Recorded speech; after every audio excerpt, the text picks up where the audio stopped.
Hey, welcome to another episode of Incredibly Normal with Rafael Avalos. Today we are here with Michael. Michael is you would say you're a carpenter?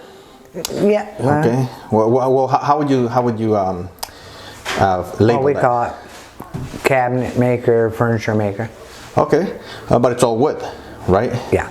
Okay. But there's more that goes with it too. There's definitely more that goes with it. Okay, so we're here in a beautiful South Carolina. Our backdrop is actually one of Michael's work right here. As you can see, a fine china cabinet made by hand. How long would you say one of these takes from start to finish? This one was probably about a week and a half, 2 weeks between designing it and getting everything prepped. And then of course you're finishing. Yeah? Drying time and that kind of stuff. Okay, and ideally, like how much does one of these go for, like if you were to sell it just by itself? Oh, this particular one, this is a good size. It's about 5,200. 5,200? And this is all what? What kind of wood is this? Solid maple. Solid maple. Okay, so then you're the master at this. I'm sure you've been called master before. Yeah. All right. I got some people that enjoy it anyway. Yeah? Yeah, don't be modest now. Come on now. You gotta be. All right, first let's go ahead and have a toast to this. Thank you, sir. All right. So why don't you go ahead and tell us what does your typical day look like? Oh, Lord. It's a 7 to most of the time 12, 1, 2, depending. It's get up in the morning, get a cup of coffee, do your normal, check your phone, your calls, and all that kind of stuff. Get your day's work planned out, head to the shop, and then it's on from there. The phone's ringing, you're trying to get work done, back and forth, trying to produce a day. Yeah. And get something done. So your majority of your work is what? Like cabinets, furniture? Yeah, the majority is kitchen cabinets and bathroom vanities, fireplace mantles, that type of stuff. Okay. So like to go from the point where somebody calls you and says, hey Mike, come over, I want to do an estimate, and you go, you do the measurements, to a final delivered, fully furnished kitchen, how long would that be? It depends, because you have things already planned out. A lot of times you have contracts. So, and I've got builders as well. So I try to attend to my builders because that's your bread and butter. But then you got call-ins and word of mouth and all that kind of stuff to come. So it's kind of a fine line. We're a small company. Always have been. So typically 3 weeks to 12 weeks, and again depending on the size of the job. Right. I mean, some jobs that we do are quite large. We have a good system. I mean, thank goodness. We put out a lot of work. Yeah. And high quality. Yeah. Well, talking about quality, I know that you only use like real wood. You don't use compact wood, anything like that. Correct. We use a plywood though. Yeah. But it's a cabinet grade plywood. Yeah.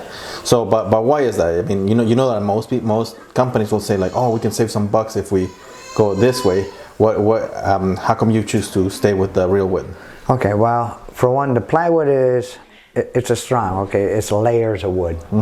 So you start with your first layer, your second layer, your grain, they change, and that becomes the structure of the material itself. The density of it and the strength of it. Okay, it's like nowadays when they're doing construction, they put beams up in these houses. Right. Well, they got these big. Well, now they have lighter beams because they're done out of these plywoods. They're layered. Right. But they're just as strong as this great big piece of wood or a piece of steel. So when they're applying those, so the same thing, aesthetic goes to the cabinet part. However many layers are in that particular thickness of the material you're using is how strong that is and durable. Also, a plywood is a little bit more, I don't know how you want to put it, it's a little structural sound. You got a solid piece of wood, as it sits, it might want to bow or warp or twist, what have you. Plywood doesn't tend to do that as drastically. It's a little bit more uniform, if you would. Okay. Oh, okay. Well, good. Now I know because I ain't know shit about.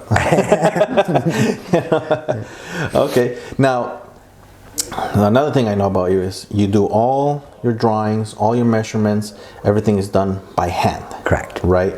Now, is that because you choose to keep it old school? Is that because you're just so used to it? You do that now, it comes so naturally to you? Or computers are not your thing? You know, because I know they had the CAD program, all this building programs that you can use. Absolutely. But you still use by hand. So is there a reason for that? Yep, there are a couple of reasons. One, I enjoy art and drawing. That's all part of it. In fact, all the stuff that we do, we're small. It's a family company, kind of, if you would.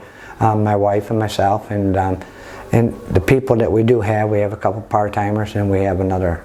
So, and we're all kind of like a family. And the two of us are family. So it.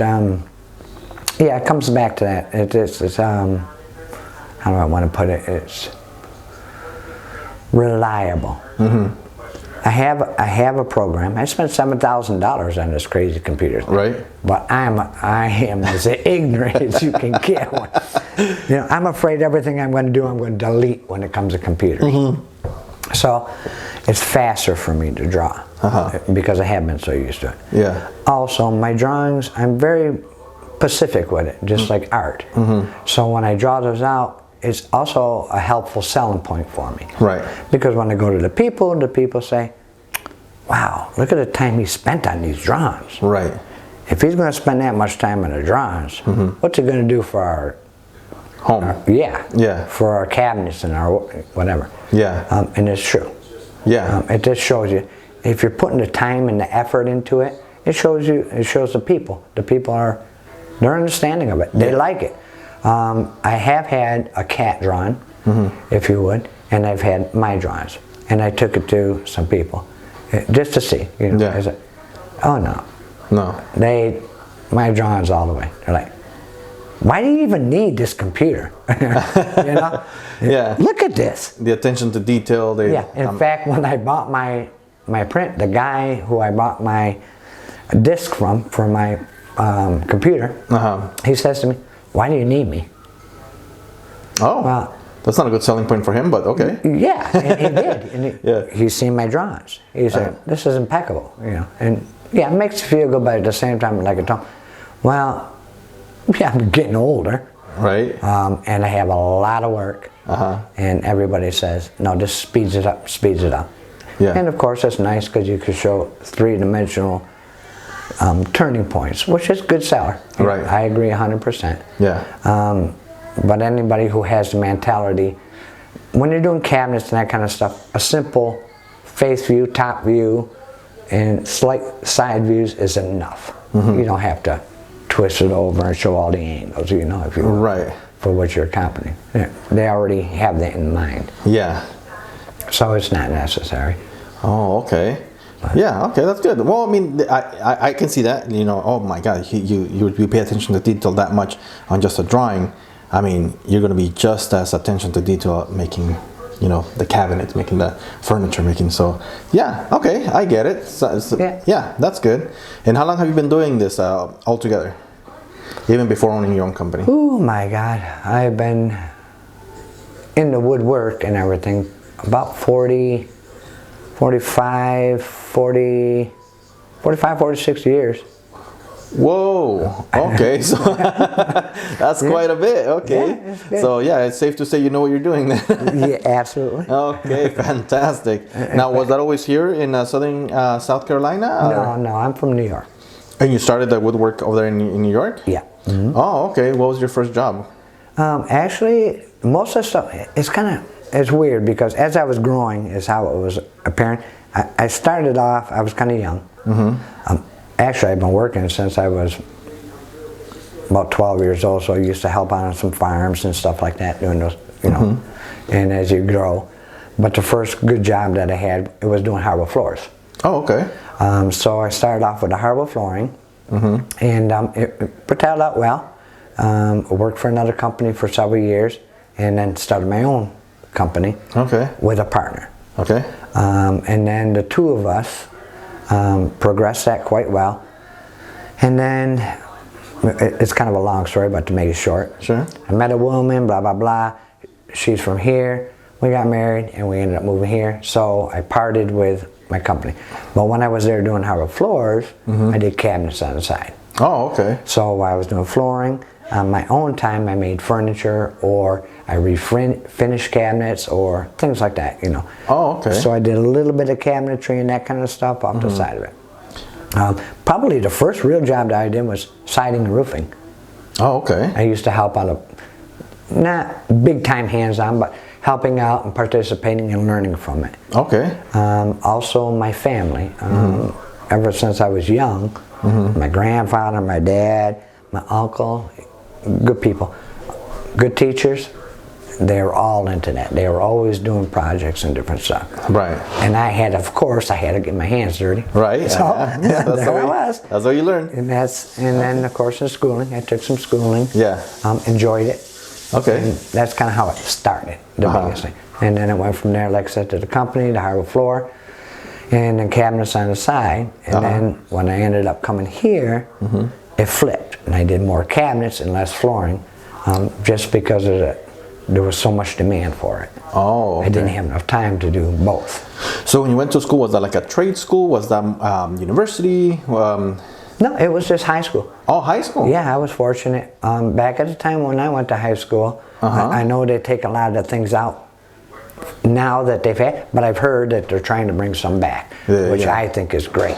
Yeah, I do remember having wood shop in, I think, I think I had it in junior high school, I remember. And then metal shop in high school, or the other way around, I don't remember, it's been a while.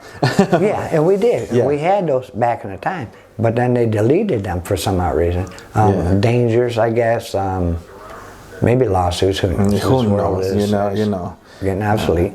So, snowflakes. Yeah, right. So with that said and done, no, it was good, and I think it's a good, it's kind of scary because where I am today, and I look at, there's no kids, there's no younger people that care to, it's hard work what I do. Yeah, definitely. And a lot of hands-on, and you get dirty, and it's a lot of hours. And there's nobody interested in that nowadays. Oh, like you don't see like the newer generation saying, "Hey, teach me how to do that." Yeah, you know, and so this is the whole thing of the scare. And I think a lot of it is because they took it out of the schools, a lot of this kind of stuff. Yeah. And don't make the kids realize really how much enjoyment there is behind it. Right. There's too many other easy things, I guess you could call that. Yeah. But so now I'm looking at a point where even my kids, my children, they don't want nothing to do. It's too much work. It's too hard, you know. Yeah. Or some of them have, they just don't care for that. They have other ideas. So it's who's going to take over my spot? Right. You know what I mean? Right. Or what's going to happen in the future? Everything is going to be machine done and whatever. I mean. Yeah. I mean, unfortunately, there's a lot of love and stuff that go into this kind of stuff. You know what I mean? Right. Yeah, and unfortunately, the machine part is probably true. That's probably all going to be machine made soon. Yeah. The painting, the designing, everything. And I deal with that every day. Yeah. Because you got manufactured stuff. Yeah. And thank goodness, my prices are reasonable. Yeah. So I don't have a big conflict with it. And, but at the same time, it's hard to keep up with some of the stuff as well. Yeah. Oh wow. Okay. So when you were growing up and you know, so you graduated high school and stuff like that, you obviously already learned and knew and liked to work with your hands. You know, college is not for everybody. You know, some people excel in it, some people don't. Some people go because they have to. You know, like, did you feel like this is what I want to do? So was like university and out of the question from the get-go, or was it, or did you say, you know what, no, this is what I like to do. This, I'm going to pursue this, and I'm, you know, because obviously you'll be very successful at it. You know, so, well, actually, to be honest, no, you're right. I was a typical kid. Yeah. So yeah, it was like, oh, okay. I don't have to go to that class. I can go to this class and have fun. Yeah. And learn different. But when you got in there, and it was like, I think one of the first crazy things I made was like this bubble gum machine. Okay. Yeah, it was a simple, easy task that we did. And it was intriguing. And then when I got done, I was like, wow, that's really kind of That looks like a bubble gum. It was pretty professional. Right. You know? I was like, well, that's cool. You know, and then of course with the art classes and the other stuff that I always did enjoy as well. And then, you know, my family's background and stuff in between. Yeah. It just came pretty quick to me, I guess. Pretty simple. Like it became natural. Like, like that was the obvious choice. Yeah, and it was pretty fun. But as far as the answer to your question was there something? Oh, I don't have to do this if I go. Yeah, that's kind of that was kind of my game. Let's make it easy. You know? So that was cool. Yeah. But when I got in there, then I realized, wait a minute, this is pretty cool. Yeah. So yeah. Yeah. No. I mean, working with your hands is amazing. Like you really get a feel for like the texture of everything, and you know, once the finished product, and you just run all your hands all over, and you're like, damn, I did that. That's pretty. Yeah. Pretty damn good. And then you look at your product, and wow, I made that. You know, or to hear somebody else compliment it. Right. Wow, that's like you don't even have to pat yourself in the back. You're like, it's already been done for you. There's so much of that we miss nowadays. Yeah. You know what I mean? That big compliment, that pat on the back, no matter what we're doing, is important. But speaking of your hands, tell me the story about you almost sawing 3 of your fingers off. Oh yeah, Lord have mercy. A typical thing. They're going to happen. And it was stupid. I was rushing. It was my own fault, but I had a bandsaw, and I was cutting these corbels for a job, and they were 6 1/4 inch thick corbels. Right. So with a bandsaw goes in a circular motion, right? And it's a skinny, so you can do curves and stuff with, depending on the blade. Right. The blade I started with, it was for good curves, and I had it on there, and of course you have to lift this guide up high enough. That helps protect you. And it was late at night, but I'm running this through, and I was rushing a job. And I got the corbels cut, and I had 1 left. Of course. Yeah, out of I think there was 12. Excuse me, maybe 15. So we got to the last one, and I was cutting it, and the blade broke. I was like, oh, okay. Well, I didn't have another blade for that special cutting, so I had to use a bigger blade. And it was my own stupidity. It was the last one. I was almost done. I mean, so close. And this goes to show you, no matter how long you've been doing it or what, safety first. Right. I mean, don't be stupid. Don't be a hero. Right. But I did. Yeah. And I was. But I took a lot of pain behind it. But anyways, so I had to put this other blade, and this other blade was about 1 inch thick. Oh, okay. That's for like straight cutting. Right. Maybe you got something real thick, you want to put a straight line on it, and you want to cut those through. It makes it very easy to cut slices, if you would. Okay. Okay. It's not designed for curves. Right. That's all I had. The last one, and I had to get this job out like in 2 days. Right. So I said, oh, I can just keep working these curves. Okay. So it was solid maple, which is very dense.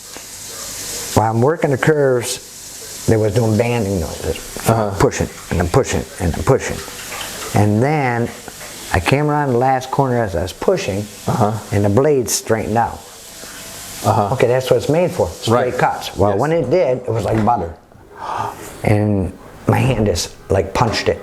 Oh. Where I was, and that thing cut me. It cut me from here to here. Yikes! So were your fingers like hanging down? Or? Yeah, it was. And you saw your bone and everything? Did you look, or you? Yeah. No, I put. I said, "Oh shit," you know. Oops, I'm sorry, but it was like, wow. And my wife was with me. She was painting. And it was funny because I grabbed a rag, and I had a rag on it, and I held my hand for a minute. And I walked in the paint room. I said, "Honey, we got to go." This was like 1 o'clock in the morning. Oh wow! Yeah, you guys working really late. Yeah, we do. We put some hours in. Like I said, I was pushed. I'm one of those. When I make a promise, I do my best to stick to that promise. Yeah. I'm a man of my word. So we were coming through, and I said, "Honey," I said, "we got to go." She goes, "Almost done. They got 2 more of these to go." I said, "You don't understand." I said, "We got to go." Like right now. Yeah. And she turned around. She looked at me, and I picked that rag up, and the blood was just going all over the place. And she goes, "Oh my God." So she went running out, go course, we went to the hospital. Uh-huh. And I sat there and they finally went through all the nonsense they had to do to clean it and everything, but I sat there so long that it got a lot of infection in it. Then they told me that I'm going to have to cut probably this much your hand off because of the infection. Oh, wow. And I was like, whoa, dude, man. You know, I draw and I do. That's your livelihood right there. Apparently I cut all the bone, tendons, nerves, everything. I made a mess of it. Right. It's stupidity. But thanks God, nope, it worked out. The surgeons fixed it. They did a good job. The good Lord was behind me, and so you didn't lose any mobility, nothing like that? No, whatever they did in here, though, there's a lot of artificial in this. But they hooked up the tendons, everything, but it's kind of got a mind of its own. Oh, really? Yeah, sometimes I got to think about, like if I'm reaching for my wallet and I put it in, sometimes my finger just wants to by itself. Well, at least not the middle one. Yeah, exactly. So I just gotta concentrate. Yeah, at least you're not flipping people off by mistake. But all in all, no, everything is, thanks to goodness. Yeah? It was good. Oh, wow. And was that the time that you were telling me that your wife almost fainted while you were, because she... Oh, yeah, we were.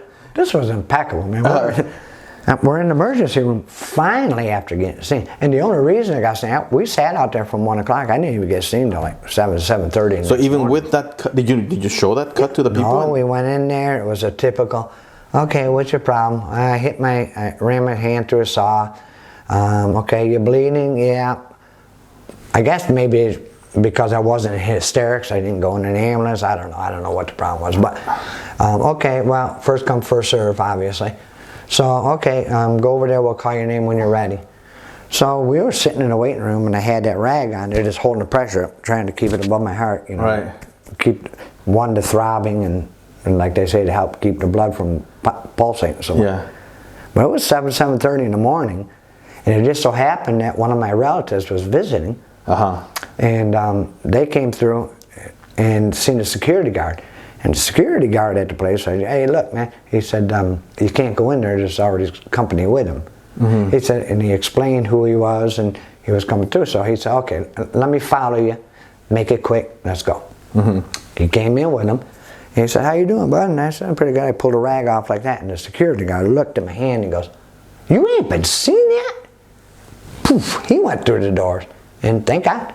It was about 15 minutes later, I finally went in there. Oh, wow. It's like, you know, I'm sitting out here, you know, all those out, and I guess that's why the infection set in. But oh, because it took so long getting to it. across, oh, okay. Yeah, and all the nasty rag and the cut of the stuff and been so long.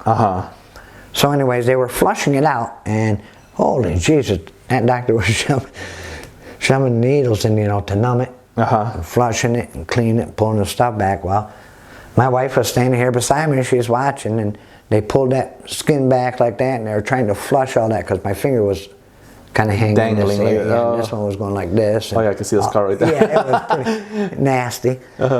And she looked at it, and she was standing here, and I'm on the flat bed. So here's the doctor over here doing all this kind of stuff, pushing on the needles. And my wife says, I'm going to faint. And I said, oh, Lord. So I grabbed her shirt. She's going down, my hand's going up. I'm trying to get her, you know, because I was up high, trying to lay her down. Doctor's pushing back on my hand, trying to go back. This went on for, I don't know, I guess it seemed like about 20 minutes, but it wasn't, you know. Yeah. And finally some people came in and helped her and got her pillow and stuff and lowered her down and got her okay, and we continued. Oh, wow. Well, thank God she warned you. At least you prepared for it. Yeah, that, right? Doctor could have been in the middle of something and whoops. Oh, no, he was. It wasn't surgery that they were doing, but let me tell you, the needle was going in a little deeper than it probably should have. Oh, wow. You won't forget it. Would you say that's your worst injury, or you gotten more out of that? Yeah, I would say that was... Yeah, that was probably the worst because of the surgery and all that went behind it at the time, and what could have happened. Yeah. You know, of course, I've had so many. I was a stupid kid as I was growing. One of those you gotta prove, you gotta prove it. You know? And of course, you broke a lot of bones, had other stitches. I guess I took about 46 stitches in this hand. Oh wow. Okay. Hit one of these. when I was younger. Oh, okay. You know. One of those moments, huh? Yeah, one of those dumb things, you know. Well, we've all been there. Yeah. Okay. Broke all the glass, and of course, yeah, and then but So you were telling me an incident about you. This is non-related to your job, but right. You were telling me about an incident about where you jumped down. What was it? 3 flights through third-story building? Oh yeah, that was. Tell us all about that. I was, like I said, foolish. But we had a big party. I was at my sister's. They had an apartment. They were up on like third and a half floor. It was third floor is what they called it, but there was a bottom floor was up, and then there was something below that. And they came up and they had porches on the back of them. And I was about 18, back then 18, I guess. It was drinking age. We were okay. So we were out on the porch, a bunch of us having a good time, enjoying a couple beers, quietly, relaxing, just shooting the gap. Yeah. And a troublemaker, of course, and a big shot. He was an older guy. I thought he was all that. And he came through and started running his mouth and stuff, and you know, back then, you know, I was dressed up. I like cowboy stuff and things like that back then. So I had cowboy boots on, had a hat on, you know, we're just chilling. Well, this guy comes in, he takes my hat off like, I don't know, like he ran a place because he was an older guy. I try to have respect for most people. And then he started running his mouth, and he said, nice hat, and was carrying on. I can't remember how the whole conversation went, but the bottom line was, he said, I'm going to throw this hat over this round. I said, go ahead. I said, I'm going to jump over this round, I'm going to get that hat, and I'm going to come up these stairs, and I'm going to kick your ass. And threw my hat. Over I went. Boom. And the guys that were out there said, dude, man, you better get it, because he's going to get you. And before he got to the front door of that house, I was already up at the top of the stairs. And I wore that out, I'll tell you. I wore it out for him. Did you even feel the impact of the floor, or were you just so hot? Oh yeah, when I hit, it was nighttime. And I just jumped. And I had cowboy boots. When I hit that ground, the heels of my cowboy boots went into the turf. Oh wow. And when it did, my knees came out, wham! Oh. Kind of knocked me dizzy for a second, but hit, boom, grabbed us up. And on I went, man. And I was running. Let me tell you. Oh boy. It was stupid. Like I said, things that we do when we're younger. And nowadays you sit back and you go, what an idiot. Yeah, I mean, if you think about it, like, oh, what if somebody was walking there? You stomp them right to the ground as you fall from the sky. You know, wow. But all the guys, they told him, they said, dude, what are you doing? He said, you better get moving. I said, he's going to be here pretty quick.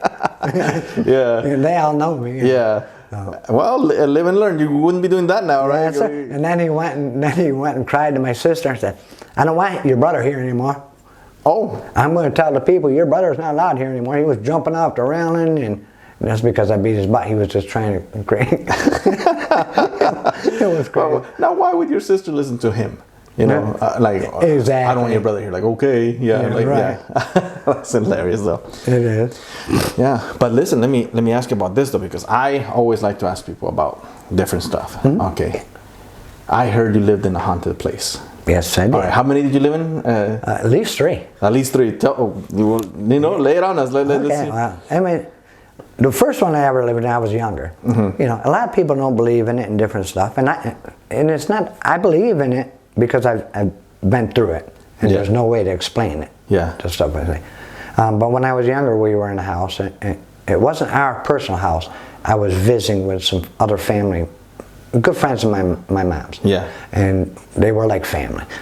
So there was an incident, we were there was like rattling chains, all the stuff that you hear about in these, and this was happening at this particular. Well, there was a lot of kids, there was a lot of us, and they had this one big loft area that everybody used to go to. And that's where they stayed. So one night, we were in that bed, and it was like this big piece of plastic was on us. And it wasn't just 1 or 2 of us, there was a bunch of us were screaming. And I can't remember, my mom or my aunt or somebody came up. So we were screaming and hollering, but we couldn't move. It was like holding us. And when they turned on that light, it broke free and everybody came up. And so it wasn't just myself, it was other people who Okay, little technical difficulty there. Okay, so you were stuck screaming like, and you felt like there was like plastic on you. Yeah. And the light came on and you were able to move. Yeah, like the big plexiglass across. I don't know, there was probably 4 or 5 of us in that particular bed. It was huge. And we were young, the kids, like I said. So we were screaming whatever, and once the light came on, yeah, we were freed up. And it was weird. And I can't remember what my aunt or whoever it was, but they're like, what's all the noise? You know, you're not, you know, we're scared, we're white as ghosts. Yeah. Well, apparently it was true that it was haunted. You know, we're like, not till we'll be quiet. So, you know, back to bed, and we're all like, oh, scared. Keep the light on. And they did, excuse me. So then, one time we were downstairs in there, and my mom was visiting, and the water spigot in the kitchen, they were out at the dining room table, and the water spigot in the kitchen would turn on by itself. Okay. And my mom said, oh, who turned the water on? And my aunt said, you know, this was weird times. You know, they would get up and go shut it off, come back, shut it off, go back, shut it off, go back. And this would happen like frequently. Yeah. And finally my mother said, who keeps turning the water on? And then my aunt said, I get it. So one more time it turned on, she said, now shut that damn water off. And there was nobody there. Right. And water shut off. So yeah. So like they knew. Yeah, and my aunt, we called her my aunt. Like I said, was a very good, close friend of my mom. So back then it was like, when we grew up, it was kind of different. Right. You know, close family, close friends that were with us for years and years was like our aunts and uncles too. Right. You know what I mean? So that was her place. But the biggest time that and I was young, so it was just kind of vague stuff that I remembered of it.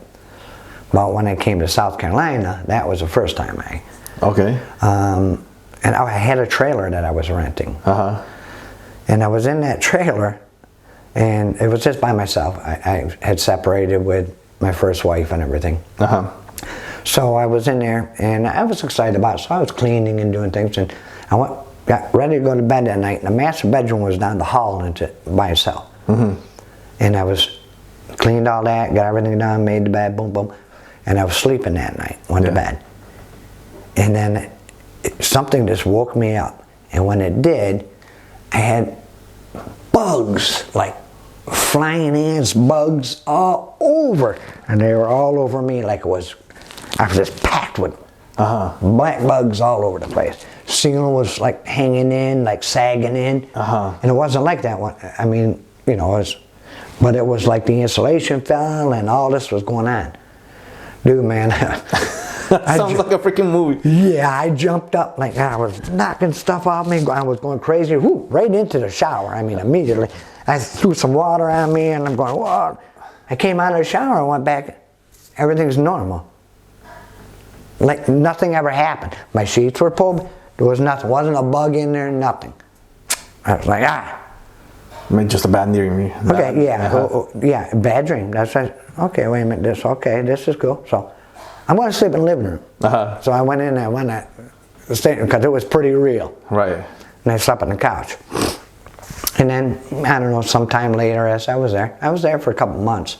And then, so I stayed on the couch for a while. I wasn't in a big hurry to go back. But then I got some special insect killer and stuff like that, and I just kept spraying and spraying. I said, well, if they're here, then I had to kill them. Right. I didn't pay attention to it being haunted, you know, or paranormal. Or it was a bad dream. Yeah. But it was enough to scare me enough to say, wait a minute, now this is crazy, this is freaky. Yeah. So I stayed on the couch, and then a while later, finally I was able to sleep in there. I didn't have no problems. Right. And I was sitting on the couch though one time watching TV, and the way this trailer was up, it's kind of long, so back over here would have been the master bedroom. You come down the master bedroom hall, there was a small bedroom, the bath, comes the hallway, living room, and then the kitchen is over here.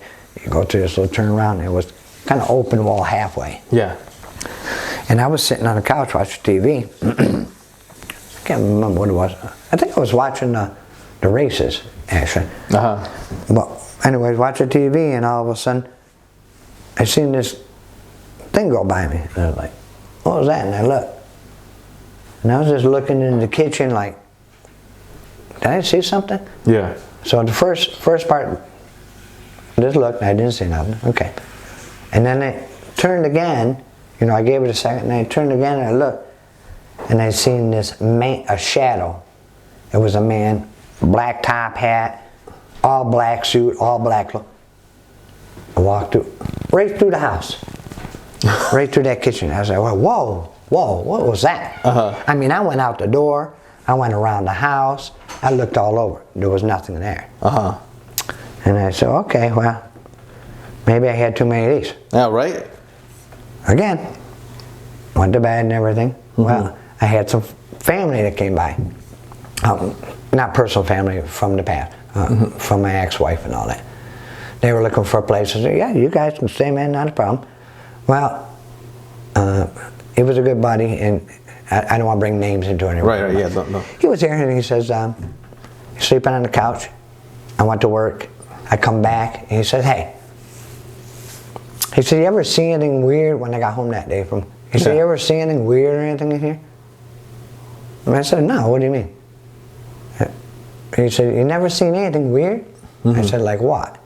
And he explained the exact thing that I'm explaining.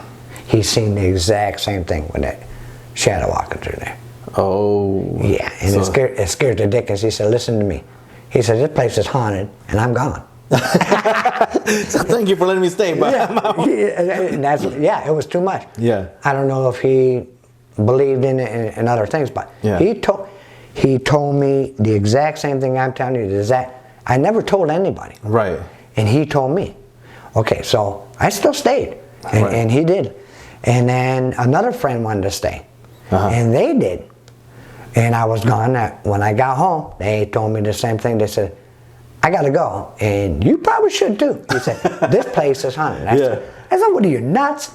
He said, no. He said, I seen this black shadow walk right through your house, right through the kitchen, and it looked like a guy with a top hat, and the exact same thing. And like I said, I swear to God, I never told anybody. Yeah. And they're telling me the exact same. I already know. So I know that place was. Wow. And it was just a coincidence. Just a short period after that, the landlord evicted me. He was going to sell the place. So he told me I had to find another place. Right. Well, that was back, oh my God, 20-something years ago. They ain't sold that place yet. Because nobody wants to stay there. I don't know. I don't know what it is. But there's stuff growing all over. It's almost like the woods growing around it and everything. It's crazy. Oh, wow. Now, was that your last time, or was that just... No, and then there was another time prior to. Before I met my special wife, I had another girlfriend and stuff like that. And we had a place that was what they call, it's kind of a mill hill here that they call it. So they had these houses, they're older houses. Right. And there was a big mill, cotton mill. And in that factory, they built these houses for some of the employers so they can make it to where it was close by. You know, it's kind of, I don't know, cheap for them, and it was right here close for them to work. Right. Well, this particular house that I was in, we had, the girl I was with now, we had a baby. Right. I was a newborn. And I was sitting on the bed, and I was holding him, and the girl that I was seeing was sitting on the bed. And all of a sudden you could feel, you know, when you're on the cushion and somebody sits down beside you, you could feel that. The movement. Okay. And it was like, just like right now I'm getting goosebumps. Oh, wow. It kind of got like goosebumps. It got kind of cold, like a little breeze or something going around. Right. And I felt that the bed sit down. Well, so did the girl that I was with. She said, did you feel that? And I said, what? And she said, like a cold breeze and somebody sitting on the bed or something? I said, yeah, I did. Oh, wow. I thought it was me imagining it. Right.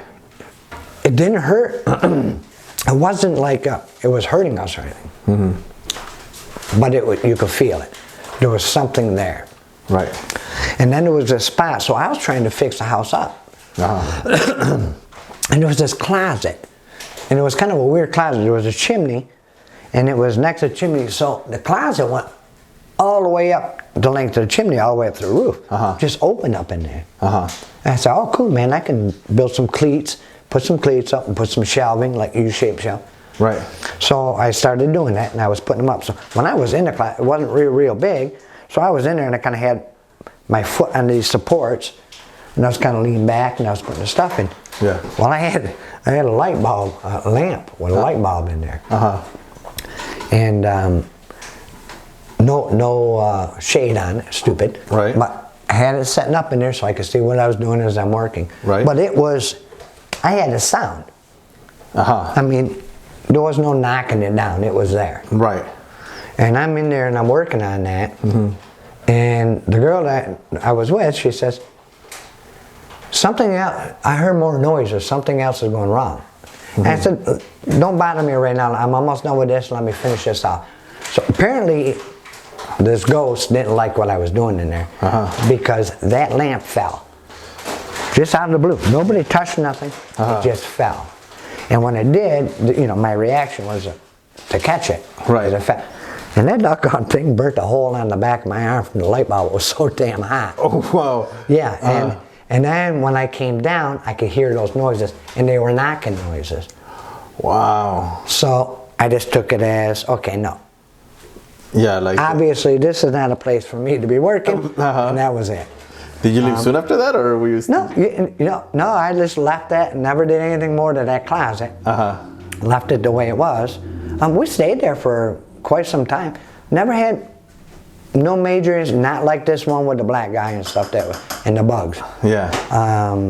But just little noises and gentle things. Like I said, you'd be sitting there and it'd sit down beside you. You feel cold. Cold feels like, I don't know, it's kind of weird. Yeah. Like the hair in the back of your neck stands up. And, yeah, different things like that, different sequences to it. But after you've been through it a few times, yeah, you can believe it pretty good, you know what I mean? Yeah, I mean, if you've been through it, it sounds like... And there's no telling because, you know, in South Carolina, you know, with the war, the Civil War and all the stuff that was going on, there ain't no telling with the slavery and all that. It it could be. I mean, I'm not one to say one way or another.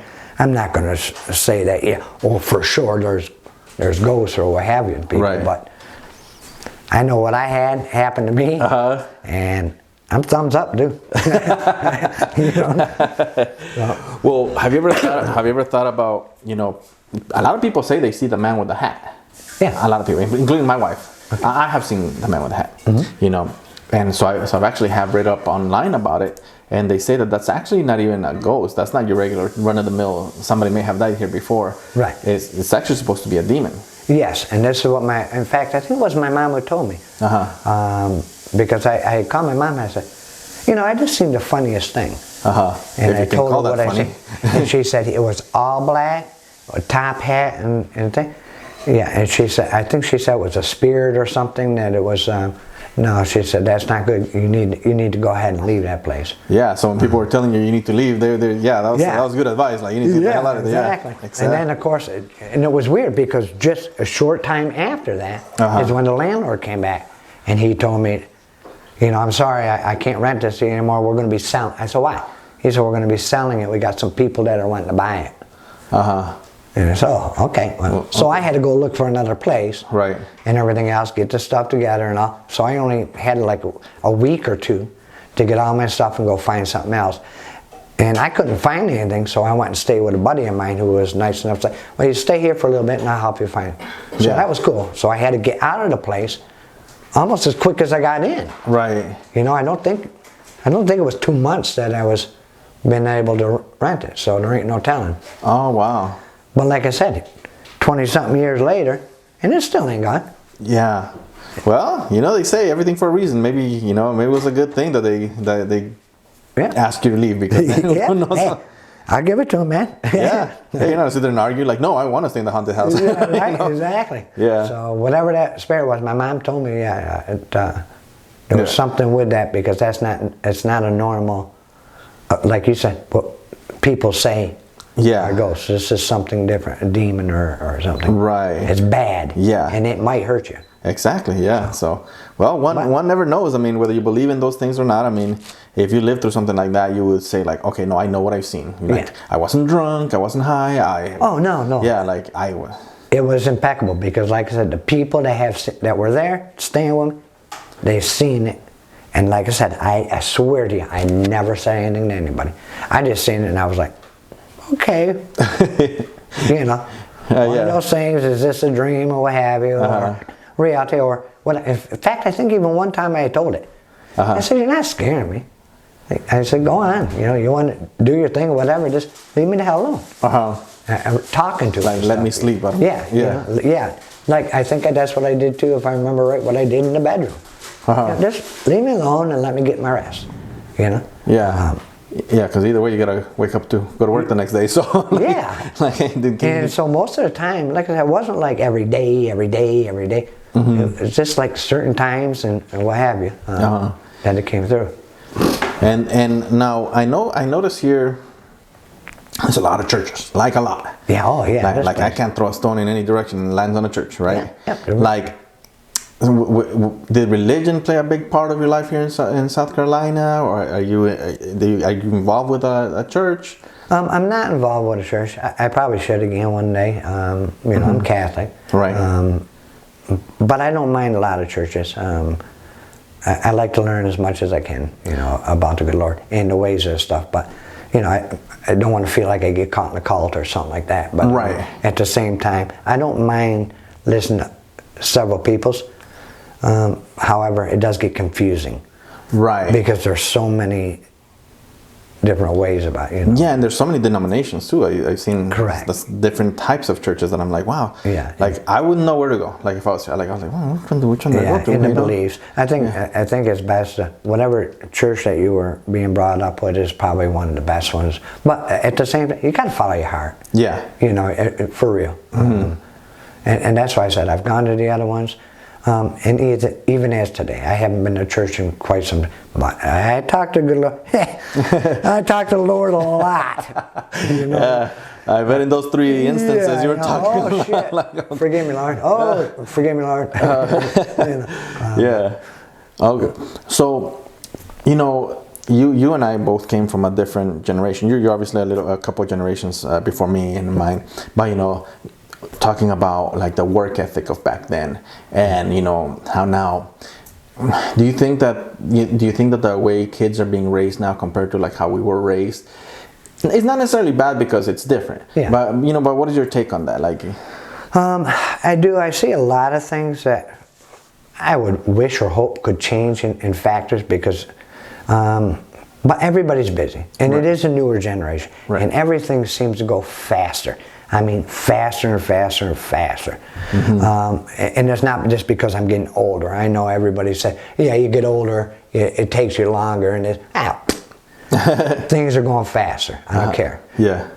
The computers, everything is going fast. So, but at the same time, why it's going fast, people are neglecting a lot of stuff. And a lot of things from the past. I really don't know how to put or say the right words for it, but I guess it's like not lazy, but maybe ignorant. I mean, yeah, maybe ignorant. Yeah, lazy. Nobody wants to get their hands dirty. Everything is handed to them or simple, and then of course, and not all parents, but you see a lot of it with the kids where push them off somewhere. Just so they're out of the way, they don't have to hear it. They don't want to deal with it. They don't know, you know. Right. Here's your iPad. Shut up. Yeah. I'm busy. You know, go play your game. Yeah. What have you? Okay. Well, when I was growing up, okay, I had some of that.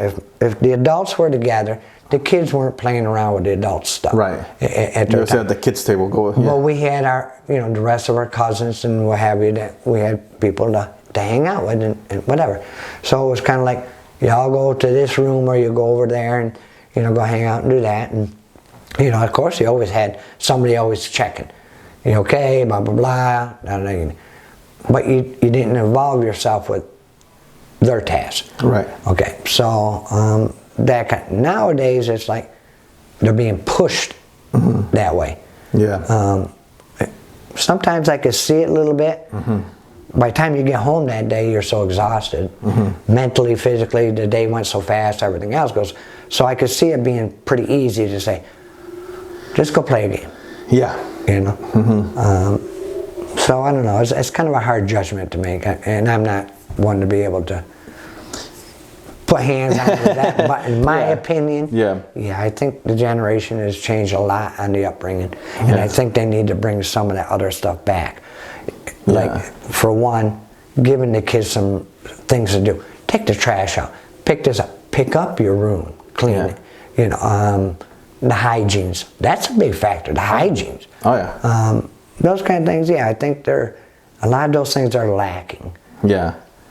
And again, with the time going so fast, it's not like I could put blame on somebody. Right. Yeah. Yeah. Like I said, it's different. But in my belief, I agree. I think that it is going the wrong way. Yeah, no, I definitely believe that kids should still get their hands dirty and go dig in the dirt and you know whatnot. You know, just stay clear of snakes or whatever. You know, but not every 5 minutes on the games and this. Make time schedules or what have. And and by all means, be able to use that for, you know, if they're not doing so good with something, be able to have something that you can listen. You got to help out and do this, or there's none of this. You know what I mean? Right. Not just take and go. You know, you got to be. Sometimes hard love is better love. Oh yeah, I agree with that. Yeah, definitely. Sometimes you know, it's like like between friends and stuff like that, it's like a true friend is going to tell you what you don't want to hear. Yeah. You know, the same thing with like a parent. Like the parent's going to tell you what you don't want to hear, not just when you know, because you know, that's so the truth. It's the truth, and the truth is sometimes uncomfortable and it hurts or whatever, you know. But it's the real parent, the real friend is going to be the one telling you what you don't want to hear. That's that's why I see sometimes, you know. Yeah, exactly. Yeah, and that's true too. I think that's neglected a lot too. Seeing who your kids are playing with or hanging out with or their friends are, not getting involved. Right. You know, there's some of that too. Yeah, I mean, everybody's so busy. We have 2 working parents in most households now, you know? Exactly. And it's like, oh, I can't take time off work to go do this, do that, you know, and then the kids are, you know, kind of suffering for that, you know? Yeah, exactly. Yeah, and it's unfortunate, but everything's so expensive now. But again, everything comes back, so if you stop and you think about it for a minute, okay, so that's true. It takes 2 people to run a house nowadays with a family, 2 parents. No, okay. So financially, which is okay. We got to work. We got to do that. But some of the stuff that we're neglecting on things as the time is going fast. So the kids that they're instead of putting them in their places or telling them or helping them understand what's going on, no, they're just allowing them to do what they need to do, and then they're hearing things from other places that they think that's cool, and they think, you know, so it's going the wrong direction. Right. And a lot of these kids sometimes, you know, you hear, it's like, wow, I can't believe they just said that or did that or whatever. It's like they think they know more than their parents. Oh yeah. You know. Yeah, because they read something online and they take it. It's like, remember when they used to say, just because it's in writing doesn't make it true. Yeah. You know, but back then we used to talk about books. Now we're talking about whatever's online. Just because it's online doesn't make it mean it's true. You know. But how do we fix it? Yeah. How do we fix it? That's the thing. That how can you possibly? The generation has gone so fast, so far. How do you fix it? You know. That's a good question. That's one that we'll keep on asking until we figure out the answer. Up there. Oh yeah. Take them back to church. Yeah. You know what I mean? And teach them. Teach them. Yeah. Teach them, you know, because the child's first teacher is the parent. Yeah. You know, and I think not only the first, but the life lasting teacher is the parent. Because even when they graduate from high school, college, they still have those questions. They still haven't experienced what you've experienced, and it's up to you to be there to guide them in the certain, you know, in the direction that they need.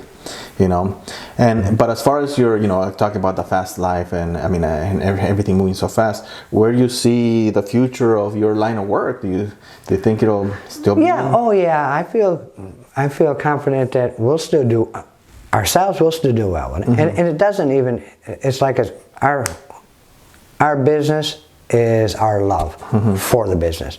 Thanks God, my wife loves it. We're getting older, of course, and I think it's harder on us a little bit for some of the things because there's a lot of stress in it. Right. But at the same time, we love it enough that we're okay with it. Now, as far as the next generation coming into it, that's the part that wonders, who's going to do this kind of stuff? And even to see some of our own children not being able to or want to participate in it, that makes it difficult. Yeah. It's a lot of work, and it's not for everybody. It's but your mother's, my wife's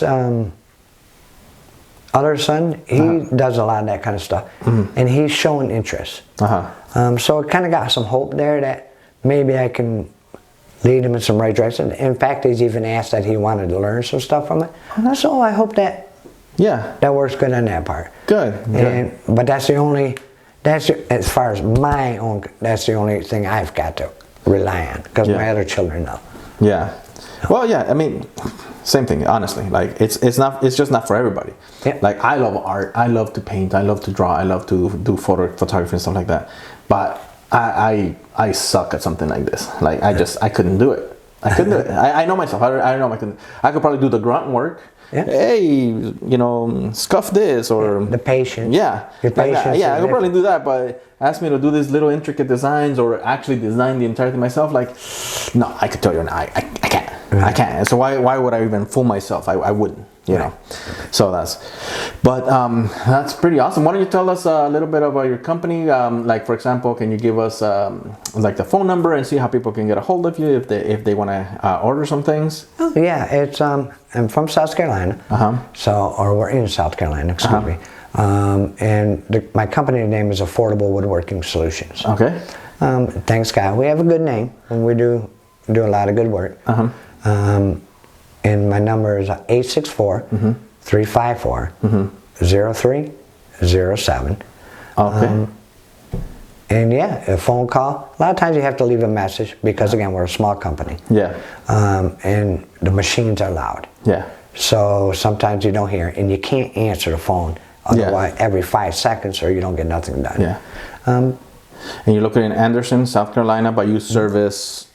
Like what? Oh my goodness, we go all over the place. I've done some jobs in New York. I've done some jobs in California. So yeah, we've been everywhere. I've done jobs in North Carolina, Spartanburg, which is a ways from where we're at. So we don't mind if it's possible or whatever. Sometimes it's a little bit extra. Like when I go out of state or something like that, I have some family that live in California, so it's a little bit easy for me there on that, but they just have to do it when we're going down there, or pay for them to be shipped, or that kind of stuff, for the time part. And the same with in New York or that. But the bulk of it, but I have family in New York, so when I go visit, if it works in it, it's easy enough. But the bulk of it in the area range, Georgia, North Carolina, Georgia, those areas, Hilton Head. Awesome. Okay, so we'll try to put a link below to get you, to maybe have a link to any social media accounts or anything that you might have. And of course, Michael, it's been a pleasure. I really enjoyed it. Hope you had fun as well. Yes, sir. Me too. Guys, thank you again for joining me. If you like the content, please like, share, subscribe to the channel. We are on YouTube and Spotify. Thank you so much. Have a great day. God bless you all. Lots of fun. Thank you, guys. Salud. Yeah, salud.